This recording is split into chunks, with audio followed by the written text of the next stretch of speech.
Farmer ખેડૂતો માટે છે. જ્યારે ખેડૂત ખેતી કરવા જાય ત્યારે ખેતરની અંદર ઘાસ થાય, કારણ કે બહુ બધું ઘાસ થયેલું હોય, ક્યારેક પગ પડી જાય, અચાનક પગ પડી જાય, ખ્યાલ નહીં આવે. અને જેના કારણે આ જે સાપ જેવા જંતુઓ જે છે નીચે ઘાસની અંદર છુપાયેલા પગ પડે છે, ત્યારે સાપ શું કરે, ઉપર થઈને ખેડૂતને કરડી દે.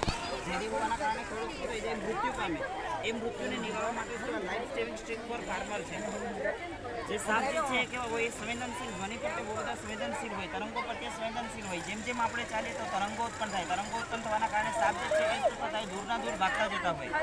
હવે દૂરના દૂર ભાગતા જાય તો એના કારણે એક્સ્ટ્રા તરંગો, હવે ઘાસની ઉપર પગ પડે છે તો તરંગો અહીંયા પહોંચે ને, એના માટે સ્ટિક હોય. સ્ટિક ઘાસ ઉપર આમ કરીશું એટલે શું થઈ જાય, તરંગો ઉત્પન્ન કરે. તરંગો ઉત્પન્ન કરે એટલે સાપ જે છે એ ત્યાંથી ભાગી અને ક્યાં જતો રહે, દૂર જતો રહે.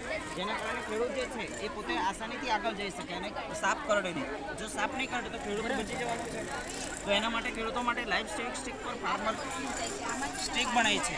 અને આમાં ઉપયોગ કરેલો તો કે અહીંયા એક બેટરીનો ઉપયોગ કર્યો છે, વાઇબ્રેટ મોડલ છે. એટલે બેટરી જે છે રાસાયણિક ઉર્જાનું યાંત્રિક ઉર્જામાં રૂપાંતર કરશે. જે મોટર જે છે એ શું કરશે, તરંગ ઉર્જામાં રૂપાંતરણ કરશે, કારણ કે તરંગો ઉત્પન્ન કરશે. બીજું અહીંયા જે એલઈડી લાઇટ લગાવેલી છે, એલઈડી લાઇટ દરમિયાન શું તો કે રાસાયણિક ઉર્જાનું પ્રકાશ ઉર્જામાં રૂપાંતરણ કરતું હોય. તો આ જે સ્ટિક ખર્ચો પણ નહીં, સાદો સિમ્પલ ખર્ચો છે. ખર્ચો પણ 100 રૂપિયામાં આ સ્ટિક બનાવી શકાય છે. 100 થી 150 રૂપિયામાં જો સ્ટિક બનાવે તો ખેડૂતનું જીવન જે છે ને એ 100 થી 150 રૂપિયામાં બચી શકે. બાકી આમ તો 2 થી 3 લાખ રૂપિયાનો ખર્ચો થતો હોય. આટલું છે life saving stick for farmer. Thank you.